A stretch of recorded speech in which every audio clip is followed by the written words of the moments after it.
All right, I'm here. I'm finally here. And guys, like I always say, man, coffee is a real thing, right? Like I don't know how you guys get your days rolling, but man, for me, I gotta have just a little bit of caffeine, man. And like the crazy thing about it is, some lotion I'll fix. The crazy thing about it is, I really don't like coffee that much, right? Like I like sweet coffee, and this is because of my grandmother. When I was a kid, I spent a lot of time with my paternal grandmother, like every day. Like I was usually with her like 5 days out of the week. She was my actual like first, like babysitter. Like my mom was still going to college, and my mom was going to college and working at that time, and so I would go to my grandma's house every single day. Like that was life until probably like age 5 or 6 or something like that. Probably like age 5.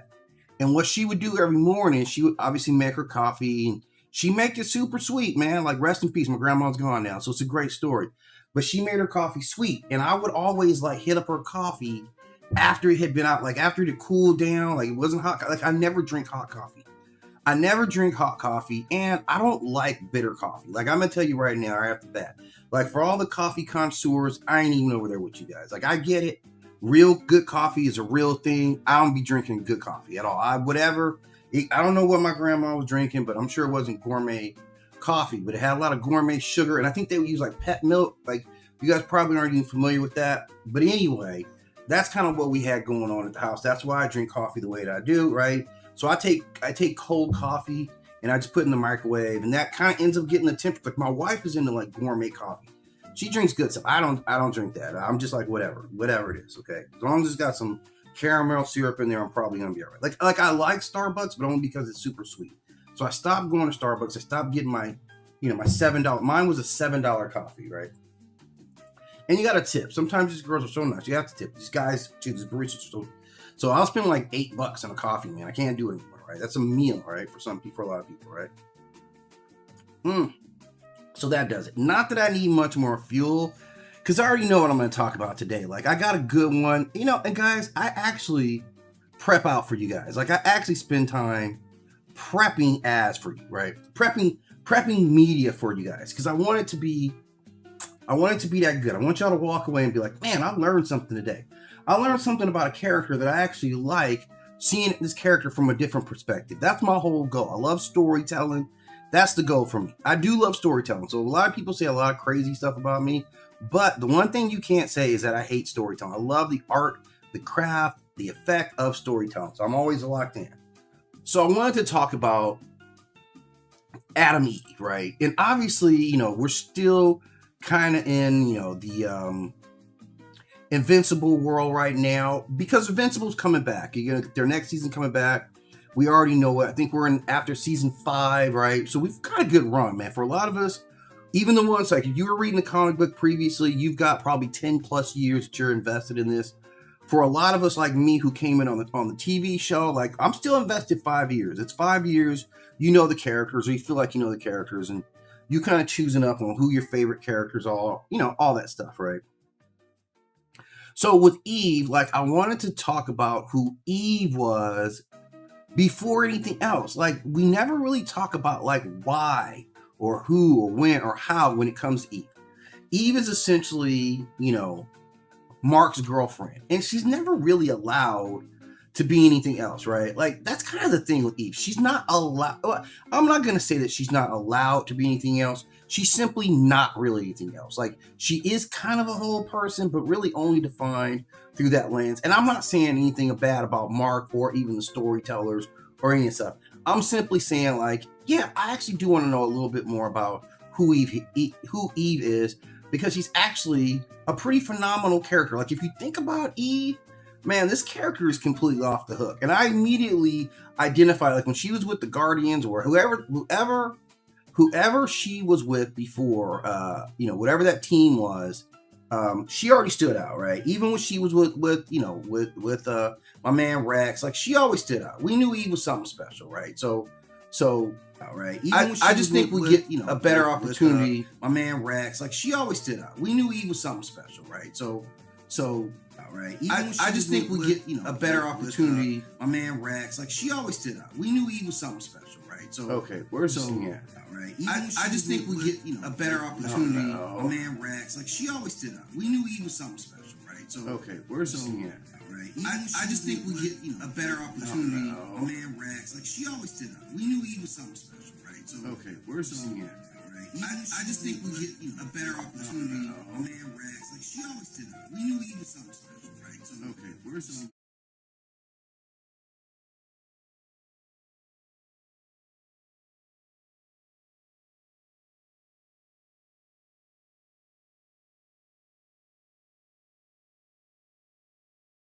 Sorry, I had a window open and it was giving me feedback. I couldn't figure out where it was. So now I got it here. I got the culprit, right? So I know what's going on.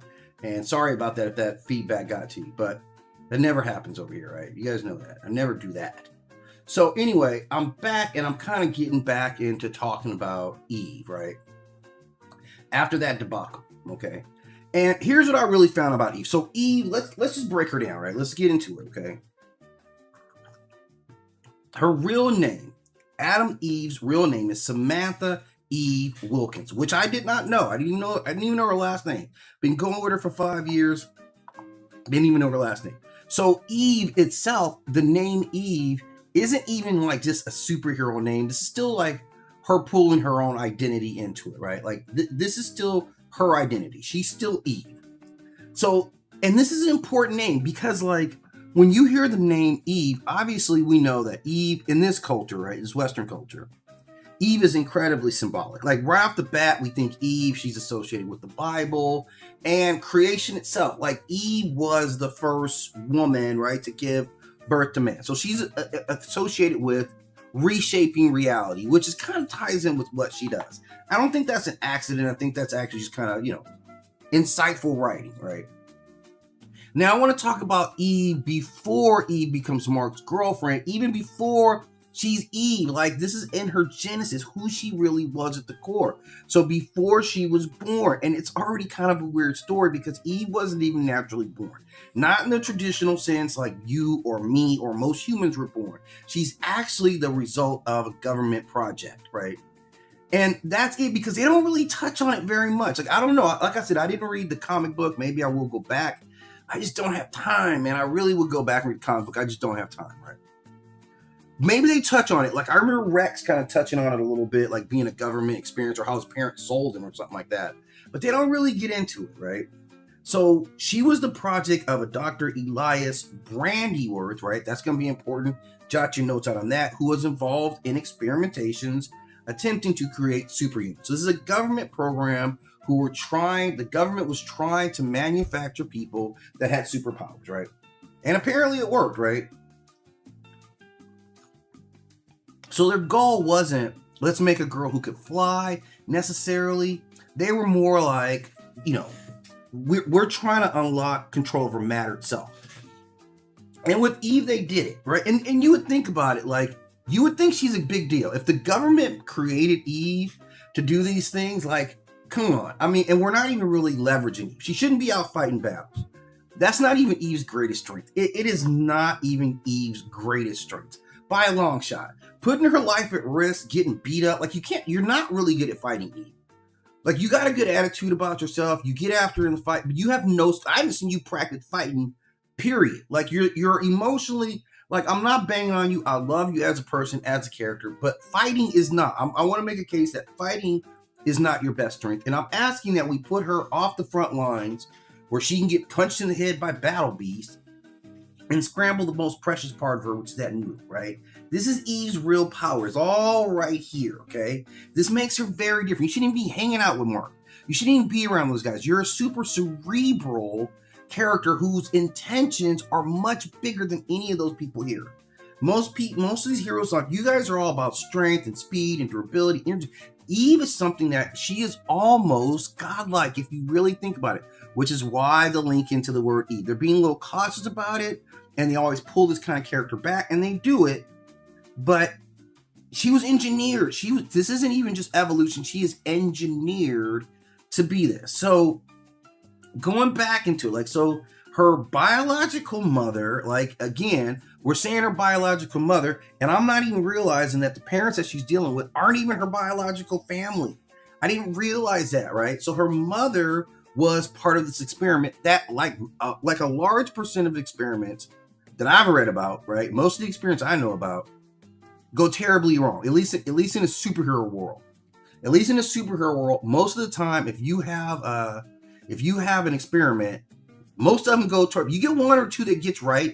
You get that one, but most of them go terribly wrong. Horribly wrong. And this project is seen at the time as being unethical. So by the time that Eve is actually born, there's already been a lot of like fallout from this. Like there's all this collateral damage already by the time she's born. So this gives Eve like a very different like introduction into the world itself. She isn't just a hero.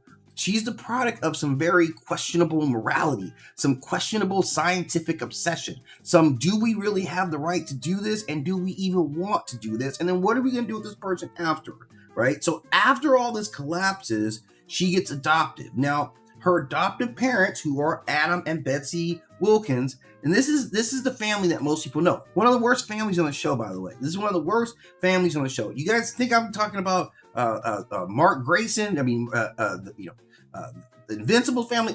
This family. This is terrible, right? And her father. So her relationship with her mother and her father is low key one of the most important relationships in the entire series. Like it's carrying a lot of weight.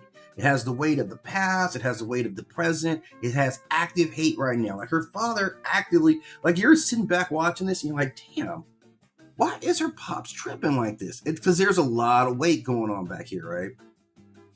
And he's very controversial. He's written that way. It comes off that way. Like this is who this guy is. Not because Eve is necessarily evil, but because he's human. Like at the end of the day, he's still a human being.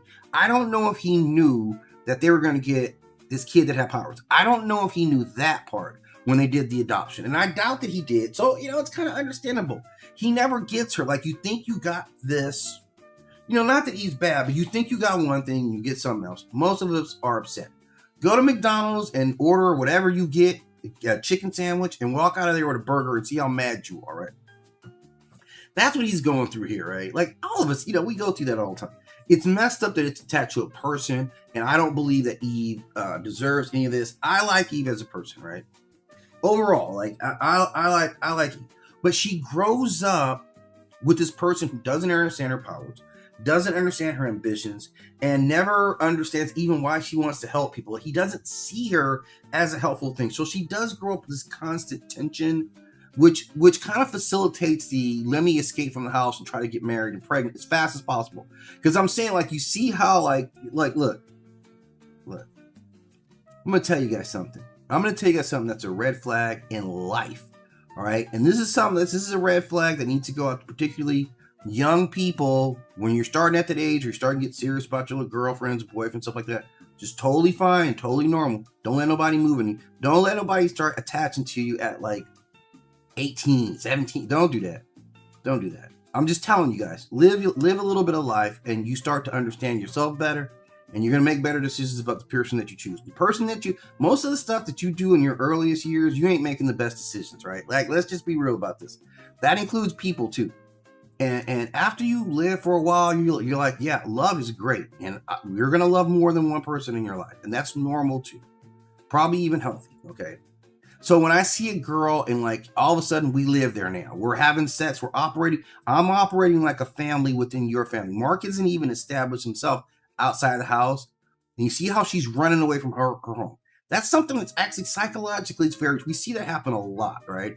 And what happens a lot of times in those relationships, two people who are just kind of hyped up on like the emotion, end up having a baby. And what happens in those scenarios? There's a couple of things, and we saw one of the outcomes, right? So this is kind of what makes Eve different. Like, I understand who she is. She's far more relatable. Most parents, like for superheroes at least, either your parents are dead or they're absent or they're kind of down and supportive. Eve gets something different. He has a father who constantly wants to minimize her. So she's always kind of had that push on her, that he wants her to be normal. It seems like that's a harmless thing. And, it's harmless until like, I'm not normal, right? And that's kind of what That's kind of what she's been through her entire life. Like, why can't you be normal? And she's not. Like, she's not. And in fact, she's not normal on like an epic level. Like, we probably shouldn't be telling her to be normal. We probably should be telling Eve to embrace what she can do because she's a rare gift, right? Now, her mother, of course, is super supportive. So she tries to be the bridge between Eve and Pops, right? And, you know, look, for what I can say, Eve, you don't have the worst. I know it might feel like you have the worst family, but you don't. Like, I don't know if you ever watched this movie called Precious, but indeed watch Precious, right? I just do a whole breakdown on Precious. It was a horror movie. Precious is a horror movie. I don't know if you guys realize that. I thought it was something else too, and it's not. Anyway, let's get back to this. So the mother tries to be the bridge. She kind of understands Eve. She understands Pop. She can't fully even herself grasp what Eve is capable of. They're not on that level. So this is what I wanted to focus on. Like, you know, most of the time we focus on Mark's rule, right? Being half Viltrumite. Oh no, I'm a half Viltrumite, right? Mark's bitch ass, okay? But Eve's wound is being misunderstood. She's not X-Men, right? I talked about the X-Men stuff, and you should totally check that out too, right? She's not X-Men, but she is misunderstood. She's not hated. She's not necessarily feared, maybe a little fear, but she's definitely misunderstood. And she's definitely not living up to her potential, right? Like, she's falling far below of her actual potential. Her friends don't really understand her. Family doesn't really understand her. Mark can't really understand her. Like, what she sees, like, this is where it kind of gets a little nutty for her. Like, because like a lot of normal people, you're kind of running towards your relationship to fulfill a lot of like the stuff you weren't getting at home. Except the house that you're running to is a house full of nuts, right? Like, almost everybody in the household that you're running to has killed at least one or two people, except for Debbie, right? And I'm willing to investigate her past a little bit. I don't know that she hasn't killed someone in her past. So we need to talk about the Graysons in general. But you're living in a house full of people where everybody has killed at least one person, right? And I'm not talking about like hero status or legally or any of that stuff. Those things do matter, but I'm saying you're in a conversation, you're in a household, and everybody in here has taken at least one life. Those are a different set of people. Most of us aren't around somebody who killed somebody every day. Like, most of us. Like, I know there's a few of you guys watching. Maybe you do. You got an uncle out there. But her, to be in a situation like this is all bad. So even before she's with Mark, she is already trying to be a hero, right? She's already trying to find her path. She's on the team, which, you know, of course, is Rex Blode, my main man, Duplicate, and Robot Guy. Robot, right? Is his name Robot? Yeah, just Robot, which is the most ridiculous name. It's Robot. Okay. But so this is her first like major superhero team. And it was cool. It was cool. And before she dated Mark, of course, she dated Rex, right? And Rex was a different kind of guy. And this says a lot about like Rex and Rex and Eve together. It's like we get a pure version of her in relationship to Rex, right? Like it says a lot about her that she dated Rex for a while. Like, Rex was a long time boyfriend, right? And you know, let's see if I can get it here. I'm gonna pull up a couple of them. If I can pull an image of her and him together, because it's important. Like, we gotta understand the context of this relationship and why Mark seems like he's such a good guy in relationship to Rex, right? I totally get it. So I totally do get the why compared to Rex, right? But there are some things that she kind of needed to kind of settle before. Like, so this is her with Rex. And she spent some years with Rex, right? And this is a person, as great as she is. Think about what Eve is. I haven't even talked about her powers, which I'm going to talk about. I'm going to 100% get to her powers, right? I'm just doing some setup on, like, getting into her mental mind, right? Like, this is who she is with Rex. Like, and Rex treated her like shit the entire time. She accepted that for a long time. Like, it says a lot about Rex. It does say something about her. That's who Rex is. Regardless of who Rex was with, he was going to have the same issue. So like, him treating her that way says a lot about you choosing this. Rex was immature. Rex was self-centered. He was constantly seeking attention. He was cheating on her. Like, Rex was all this bad stuff that she just kind of rode along with, right? And again, that's who Rex was. If you were a whole different woman, he'd do exactly the same shit. That's who Rex is, right? So this is important that you kind of choose that, right? I'm not blaming her. I'm simply saying it does matter. And it kind of says, okay, you at least were as powerful as you were or are. This is where you were in your head. Like, you were just kind of not even like feeling cool about yourself. So all that self-doubt, it was bubbling over like nonstop, right? So her relationship with Rex matters because she's constantly giving more of herself than other people give to her. So she kind of looks for those situations because of like how she's lived her life, right? She heals, she supports people, she encourages, she creates, she nurtures, all the Eve stuff, but she doesn't get that in reciprocation, right? So that becomes like a defining aspect of Eve's personality. And we have to remember that going forward, that we haven't seen her heal. So is she in another one of those kind of relationships, right? Possibly. Now, this is where she starts to get really, really interesting, because you can see, like, I use some iconography here when I put together this thumbnail, right? Like I included like all kinds of creation symbolism with Eve, and that's where she's most important. Now, she reminds me of a particular goddess. Let me see. What's up, Doomy? You're right. I'm just getting in flow right now, man. I am really just getting in flow, right? Offset. And let me, I think I have an image of Offset. I don't need to go pull, so I should pull this image. My own image. Where are you at? Let's go here. She really, like, I always like to kind of pull someone out of mythology, because mythology is still the core of this channel. Like, I still like to, at least, I talk about comic book stuff a lot more, but it's always kind of coming out of it from this mythological standpoint. And come on. All right, this is enough of these. Okay, come on. Okay, all right, this is enough, right? Okay, this is enough. Okay, so when I think of Eve, the character in mythology I most often think about is Offset, right? And Offset is like the goddess of magic. This is who I think of if I were going to make a mythological comparison to Eve, because they kind of do the same things. Eve's power is defined in a more obviously scientific, science-based way, but what she does is still creation, right? Like, so it feels like this magical goddess to me. That's what I get, right? When I think about Offset, she again was this nurturer. She was life itself. And in this entire scenario, if you guys are into like the Egyptian or the Kemetic gods in any way, look at her, and she's quietly the most powerful one there, like, all the time. Actually, I don't say it a lot, but she is the most powerful magic wielder. And I know at some point, man, she even tricks Ra into giving up like his real name, like the code name, like the government name. She gets Ra to give up his government name, right? That's how deep she is. And she gains even power through that. And then she goes through all these challenges. She gets abandoned. Like, so her role with, Asar going to war, Mark going to war, is leaving her pregnant, right? Leaving her pregnant. So there's a lot of parallels. So I like that comparison, because I like thinking of Eve, kind of in that vein. She is a creator, and her powers really, really incredible. And I'm going to explain her powers here in a second, because that's the whole thing. Like, Eve, I think it's always torn with, how do I properly use the gift that I have? And I don't think that being a hero and going out here fighting is the proper way when we start getting into like what she actually can do, right? Like, it's insane power. Like, Eve is not just force fields, right? She isn't anything of that, right?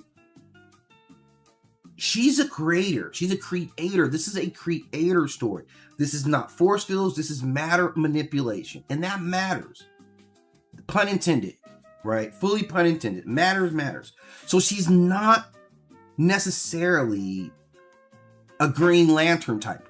Even though her powers appear like that, she's not just using willpower energy to make something that looks like a construction. She's actually making it, right? She's actually making that, whatever that she's looking at or what she's conceiving, she's actually making that thing on a subatomic level. That's very different than Green Lantern's ability to imagine something and manifest a physical form of a physical manifestation of it using willpower energy. All that stuff works, right? The guns work, all that stuff works, but it's still not that thing, right? Eve actually makes that thing. And the extent of that is far more incredible than what people actually think, right? Eve is less Green Lantern, and she's more a person that can rewrite physical reality. That's who she is, right? She's very different than Green Lantern. Like Greenie, man, I love Greenie and his powers, man. I'm very much into the emotional energy constructs and all that. Like, I think it's cool, especially, you know, the rage ones. You know what I'm saying? You've seen like Atrocitus and the ones who get mad. I think it's all great. I actually pretty high on Green Lantern most of the time, right? Like, this is actually true about him. But what he's doing, we're going to take a look at what he's doing here, if this image is going to work for me. Let's see. Cover. Okay, so we can see like the actual constructions, right? Eve isn't doing that. He's taking constructions made from willpower energy. Like, all of them take from willpower energy. But it's very, very different. It's very surface compared to what Eve is doing, because she's actually down on a subatomic level making this stuff, right? She makes anything. She can make food, she can make clothing, she can make furniture, buildings, she can make actual weapons, machinery, electronics, vehicles, infrastructure, organic material, right? So she casually creates tables, housing. Like, think about that, man. Think about the stuff that she can create. Housing, right? Bridges, clothing. You could have water desalination.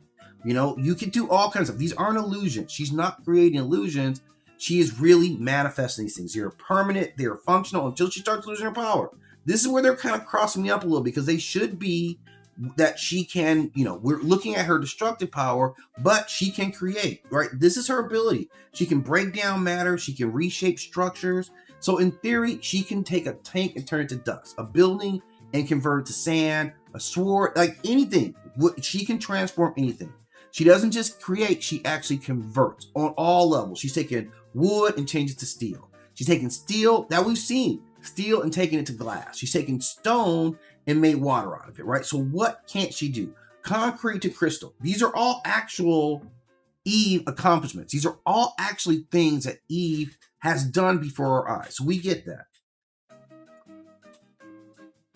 And that's not even her most powerful thing. That's not even her most powerful thing, right? She can actually heal. Like, if we're talking about something like, this is kind of the closest. This is when I saw that was made me think about Eve. Like, this is a closer fit to Eve. Let me see if I can pull this guy down, because you guys are going to recognize this. It's a DC character. Let me see if I can get this guy here. This is an important one. I don't know if it's going to show up here. Let's see. Let me see. You know what? I knew you were going to do that. I hate you. I hate you, Internet. I don't really mean that, Internet. I don't really hate you. Let's try and see if I can grab this image, because I definitely want to talk about this character. I don't know if I'm going to be able to do it with these. Alright, I'm going to have to go old school. You know how it is, where you like, all these sites put up these images and you can't. Like, why not? The images are out there. What do you think we're going to do with these things, right? Like, seriously, what do you think we're doing with these things besides just talking about it on shows like mine? Like, let's be honest here. What do you guys think is going on? But I'm going to grab this image for you guys, because this is a DC character. I do like to point out, when I can, characters that I think are kind of similar in their powers or the mentality, or even the same colors and stuff like that. I don't know what there. There we go.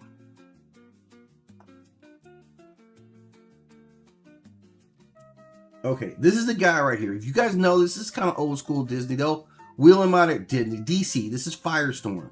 And he also controls matter on a subatomic level.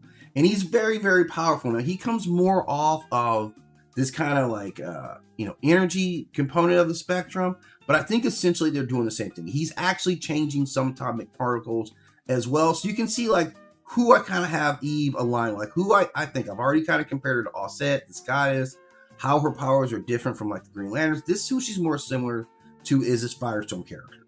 But she's more powerful because she does have the ability to heal people. So she can repair tissue, she can regrow damaged structures, she can restore organs. Like, this is actually who Eve is. Like, think about this, man. Think about this. Eve, if you took like 2 hours a day and just said, okay, I'm going to cure everybody I can cure in 2 hours, like 5 days a week, you change the world. You would literally change the world, right?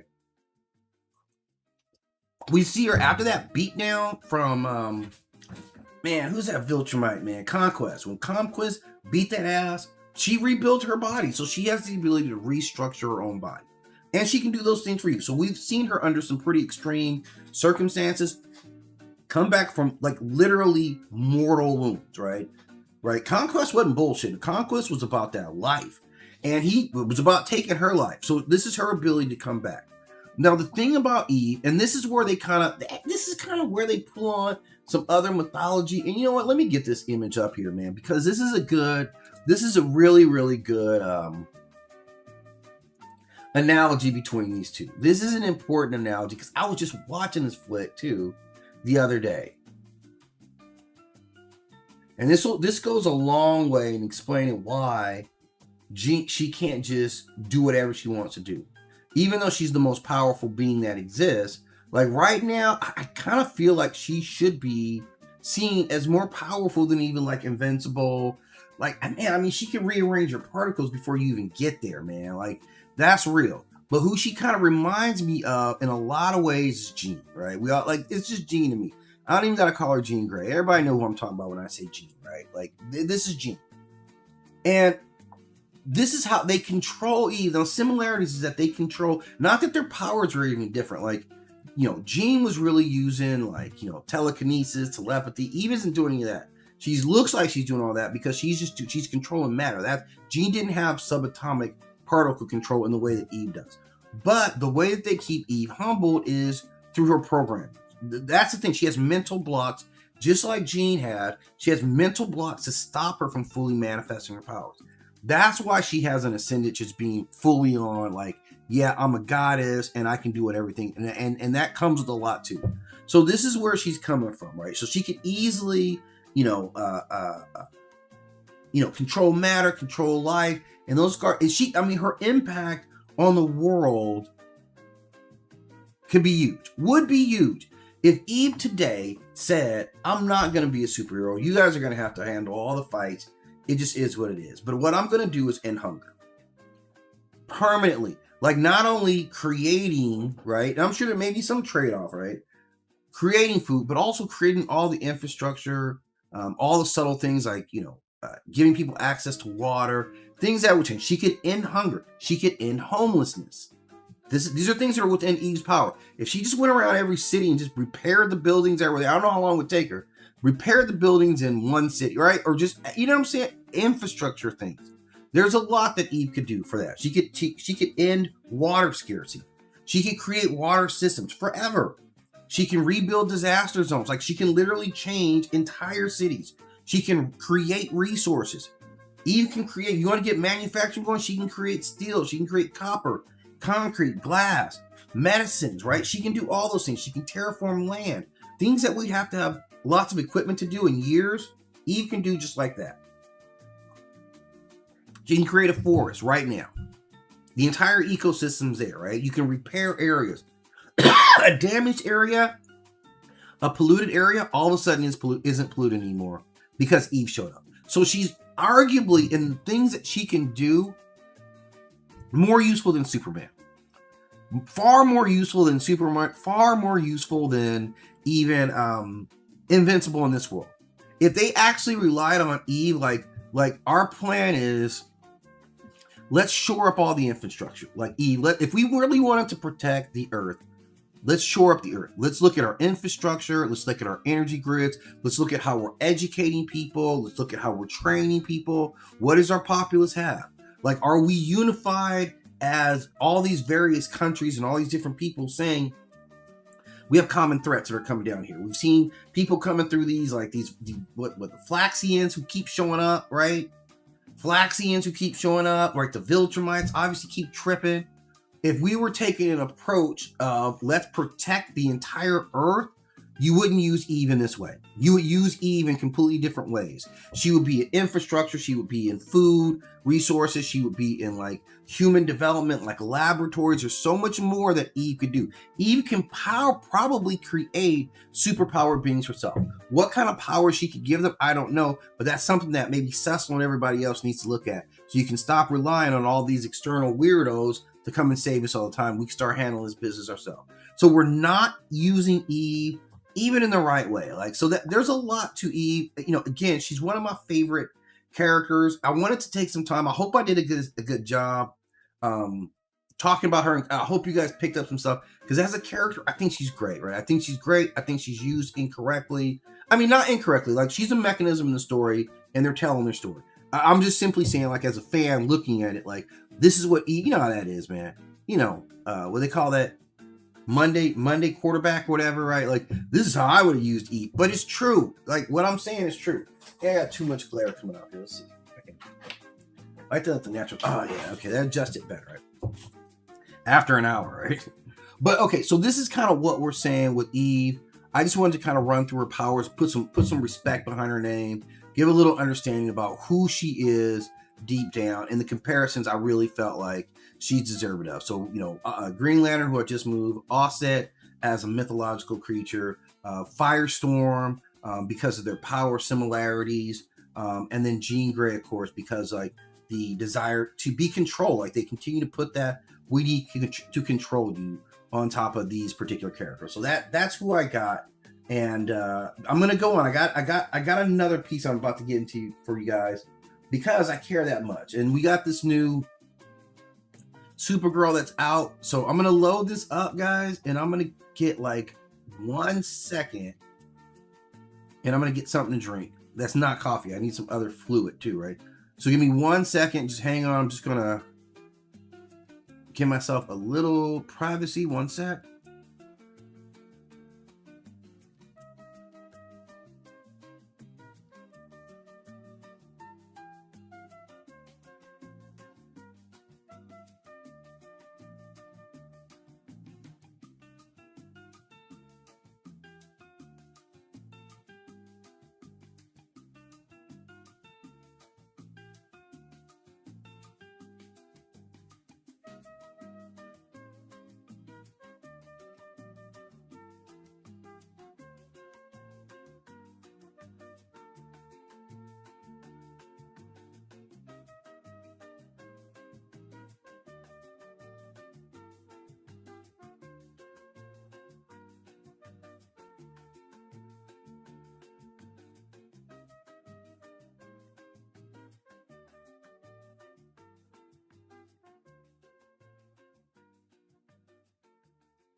Thanks. This is a big part of where her identity is, right? Like, Kara is defining herself by her experience. Thanks for that. I had to dip off for a minute, so I had to cut that off. Right? Okay. So I was out for a short period, but thank you.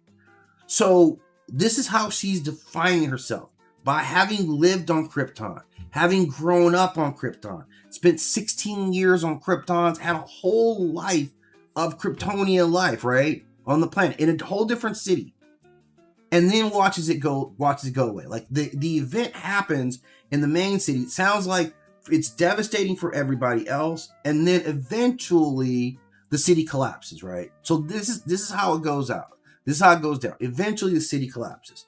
So she's like, while this is going on, right, he's living a whole different type of life. He wasn't, even for his lifestyle for Earth isn't the most normal, right? You get to live on this farm. She was not raised among humans. He was. So he gets to understand how humans operate on a different level, right? Like, he understands us. He understands our norm. He's part of our social structure. He studied us, right? She hasn't, not in that format. So he gets to get introduced as a baby. She has to come in as this kind of battle-tested adult. So they're different. Now they have different missions too. When they both get sent off of Earth, her mission was to protect him. He didn't have a mission where, I guess it was just survive. Her mission was to look over him, to help him survive. She was launched after him, and this is one of the greatest ironies in the whole storytelling. She's sent to protect the baby. She arrives, and the baby is now Superman. Meanwhile, she's still physically a teenager, right? Just because of the whole travel. So this is like a massive psychological rupture because, again, she failed. Like, he didn't need her, but maybe he would have. And so that kind of changed. So she didn't even have a mission. You know what I'm saying? Like, it took her core. Your entire time you're thinking, okay, I'm going to go. I'm going to find my little cousin. I'm going to protect him. I'm going to take care of him. And you get there and he's like, hey, what's up, little cousin? He's looking at you.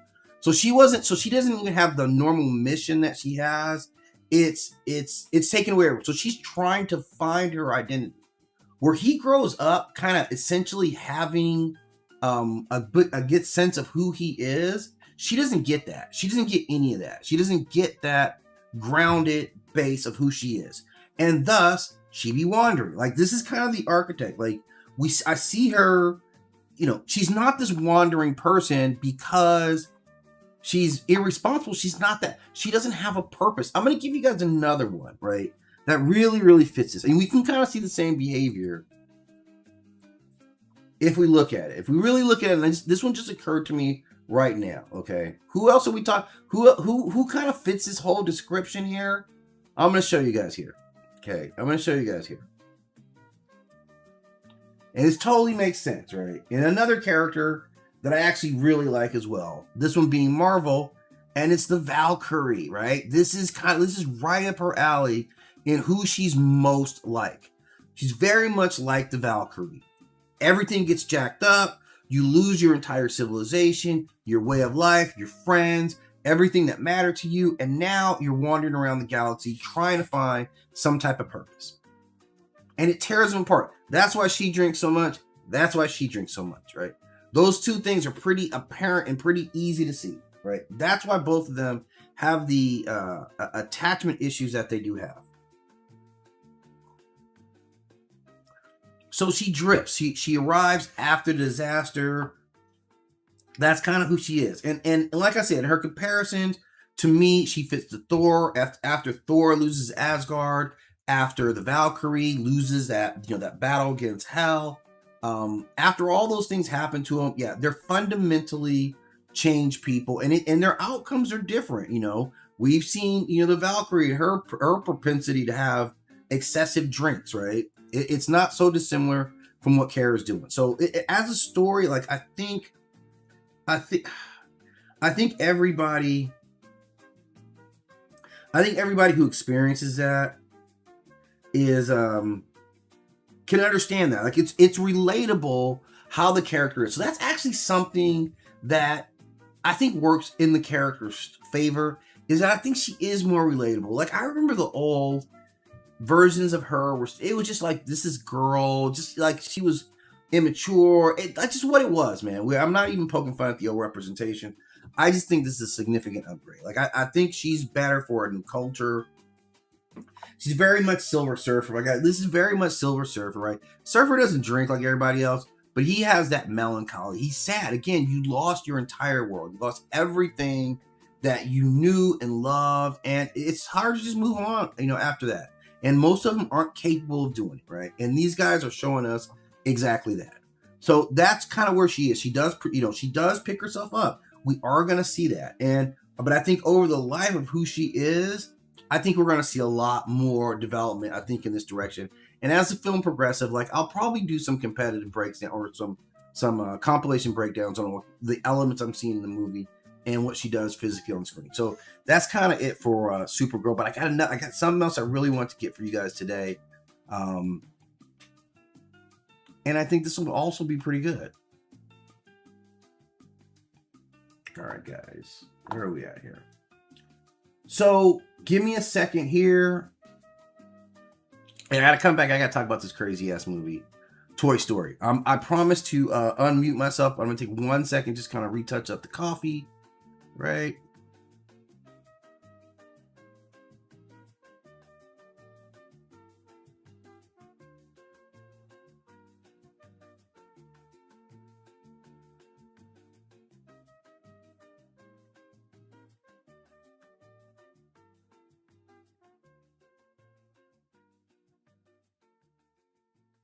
All right, so let's talk about this. Like, so we got Toy Story 5 coming out now, right? Toy Story 5. That's pretty amazing that we have 5 versions of Toy Story in my lifetime. I never thought that would happen. I'm just going to be really, like, off the hook honest with you guys. Like, Toy Story is a very weird story to me, and I've never liked it. Like, I've never liked it even from the beginning. I know I didn't like Buzz. I didn't like Woody. I don't like any of them. I like none of them, right? And here's the thing. The whole premise is about these toys that come to life after everybody goes to sleep. And I'm going to tell you something. You better not come to life in my house. I better not catch your ass coming to life in my house. I don't care what you think the scenario is. I don't care what you think you got going on. But no. I'd rather not have you. Like, if you feel the need to come alive, I'd rather not have you around. Like, I'm just going to be very, very honest with you here. Like, we're not doing this. Like, in no way, shape, or form are we doing this, okay? There will be no toys coming to life and having their own missions. I'm not a part of that in any way, okay? Right? I'm not going to allow that. I'm not going to endorse that. And if I find out that that's happening, I'm going to rally every single human in the world, and we're going to get rid of these toys. This thing's going to be handled really, really quickly, right? And the reason I say this, the reason why I'm so strong against this, is most of the time when stuff be coming alive, it doesn't work out well. That's not typically a good thing. It's not typically a good thing that things just come alive and do whatever they want to do, and it works out. Not for me and not for you. Like that's typically not what's going on. Okay, I'm going to give you some other examples. There's some films we're going to talk about here that are kind of similar, right? And I'm going to give you a couple examples. Really, typically not a good thing, right? This is Sausage Fest. Totally different thing when your food starts coming alive, right? I don't know why you guys would feel good about your toys coming alive, because if you felt your food was coming alive, it's a different conversation, right? So this is what, but still, so we have Sausage Fest. We have what's that other flick? Oh, this is another one here. Small Soldiers, right? You remember Small Soldiers? It's actually the best out of all of them, right? And this is kind of realistic. It's like, oh yeah, these toys are coming alive. What are they doing? They're tripping. They're doing whatever these toys are programmed to do. This is G.I. Joe and Cobra. They don't have any other purpose. Cobra toys are going to try to do Cobra missions, right? So this is kind of what makes it so strange. Is like they want to pretend like these toys have this whole life at night. I'm like, okay, what do you think? Like people aren't like children are sleeping. In fact, as a child, I was up a lot at night. Like I managed to stay awake. I woke up at odd hours. So the fact that you could be playing and having a whole mission inside my house, that's not even going to be the thing. But here's the thing about it. Clearly, we love these stories. Or at least somebody does, right? I'm of the ilk that I better not catch you being alive in my house as a toy. You better not. Let me find out. Let me find out. It's going to be a whole new day for you tomorrow, right? And I'm not even a villain, or at least I don't think I am. But Toy Story as a franchise, man, there ain't a lot of franchises that's really messing with Toy Story, man. I mean, like, you're probably like outdoing Mortal Kombat, right? Honestly, you're probably outdoing Resident Evil, right? All that stuff, right? They've been around since 1995, and Pixar is kind of credited with changing animation in general, right? That's how highly regarded it is. This series is on par. Like, this was the first full-length film entirely computer generated. This is the first time that happened. So this was a whole new era in storytelling. And let me tell you, the impact has been really good, right? And here's the thing, like, why? Why are you guys so happy to see these toys coming alive in your house? I don't know, but you are. It's not a metaphor, right? What happens if your toys literally come to life? And that's what and for some of you guys, not for me, this is a very heartwarming story. This is a story about loyalty, about love, about devoted children, the toys being devoted to the child. Like, I don't know, man. Like, I don't know, man. See, here's the thing, man. Like, I had toys. My toys was more like trucks. Like, I can tell you my famous toys, right? My most famous toys was my Tonka truck, heavy rotation. I had I'm ashamed to say I had General Lee that you could pull back. You know, when you could pull them back and they take off, I had the General Lee, and it had a whole barn and a setup where the General Lee could bust out of this thing, right? That was my toy. One of my other toys was a crane. I say this crane must have been about 3 feet high. It was a great crane. Only downside was it took D batteries only, and I never had enough D batteries. So I only got to play with this thing. It felt like I got to play with this thing like 50 times in my entire life, and I had it from the age of 7, and it's still sitting in my parents' house right now. So I still have it, but I don't have no D batteries. Hello?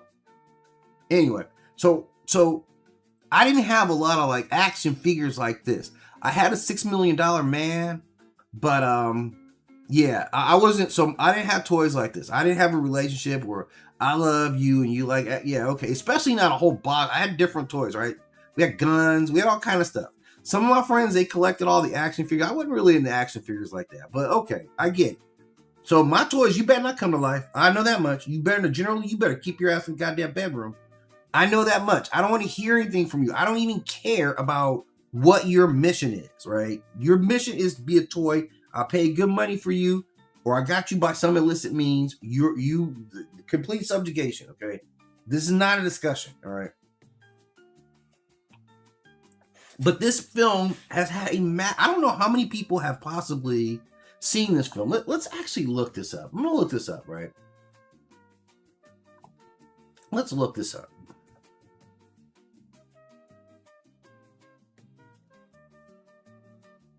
How are you doing this? Oh, you're on the wrong one. Okay. Pull this one up here.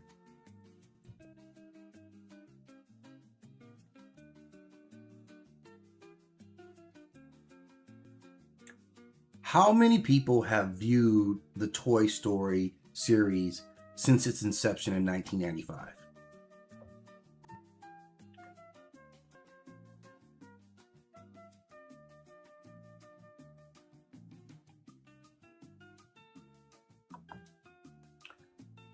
No, I'm looking for an answer to that question. I'm trying to figure out how many people have watched this franchise since it came out.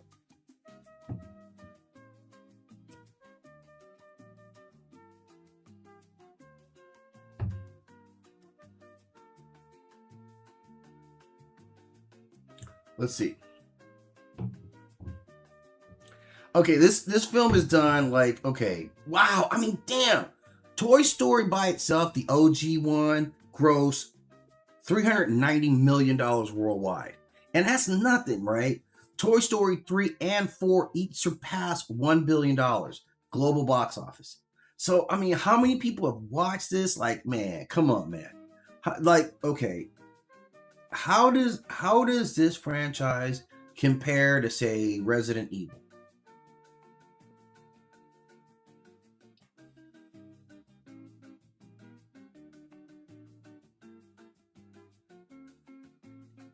Yeah, okay. So yeah, Resident Evil has done like a 1.2 billion worldwide in sales, and let's see, culture. Yeah, Toy Story's kind of winning out almost every other metric, except fan engagement. They're comparable. Toy Story's made a lot more money in films. I think what I'm seeing here is obviously, Resident Evil's still going to live off of games. Yeah, even though Toy Story has games, it's nowhere near the level. Cultural reach, it's probably still Toy Story. Global recognition, probably still Toy Story. Fan engagement, maybe Resident Evil. They are an active base, so it's tough. But you can see, like, this is one of the biggest franchises, like, in existence. Like, that's actually the truth. That's actually how we have to look at it. And it's been a great franchise, and it spawned off a bunch of stuff. And like you see, I brought up this is the Sausage Fest film, right? And this is a film. Obviously, this is what Seth Rogen's feature. This has done pretty on. This is kind of like, their coming to life is kind of a religion. Like they believe, they worship, they extend out what Toy Story was doing, and they move it up to like, oh, these are gods. Andy's not just my friend. We're gods to them, right? And they would make a sacrifice, except they realize that,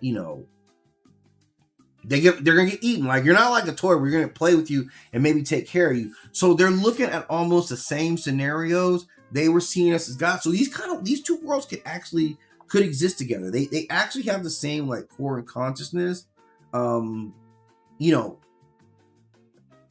Except being chosen by a human in this standpoint, in food, in this sausage party, being chosen by a human means death. In the toy store, being chosen by humans means life. Like, you get to have a family. You're not wrapped up in plastic anymore. You get played with. So they're different stories. Like, but I can see the interrelated nature of these two, and like it casts like some super interesting angles to talk about. And I'm gonna have to get into this more, man, because I really wasn't really prepared to get deep into it. I just saw it, and I'm like, I instantly react to just the idea of like these toys coming to life. That's a hard no. I'm a hard pass on anything coming to life. Like, nope, not my house. It ain't going down. You'll get stomped on, right? Like, I'm not gonna lie to you guys about who you guys get stomped on, and I'm gonna tell you why. If you guys are like, why would you see a toy and instantly stomp on this toy? I'm going to show you guys why right now, okay? I'm going to show you guys right now.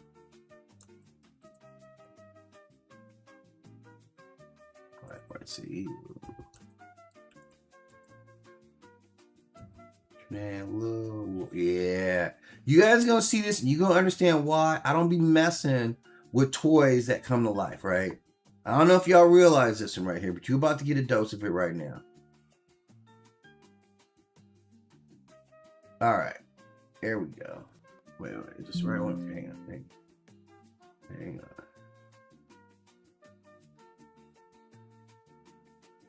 Hang on. All right, if you guys ever peeped out Ash vs. Evil Dead, y'all know about Little Lori, right? Little Lori was also a doll that just comes to life. And she's like, Little Lori's going to kill you. So this is why I don't be messing around with these dolls, because Little Lori with a switchblade or a box cutter is a threat. I don't know why something that small, if you can move around quickly enough, you're actually more of a threat than something big, right? And that's what we get. So I'm not messing with any of these toys. I don't care about your agendas. It's extremely disturbing. It's extremely disturbing that you guys think you have the right to be running around our houses doing whatever you want. But let's this movie franchise, let Disney tell it, this is the greatest thing ever, right? And as audiences, you guys have chosen to support this. You must agree on some level. So that's it. This is it. I will talk about this, but I'm at the end of my hour. I got some other responsibilities today. I'll probably be back later. But as always, I ask you hit that like and subscribe. Stop into the channel. Appreciate your time. Do me. I'm gonna get up out of here, but I'll be hollering at you again tomorrow.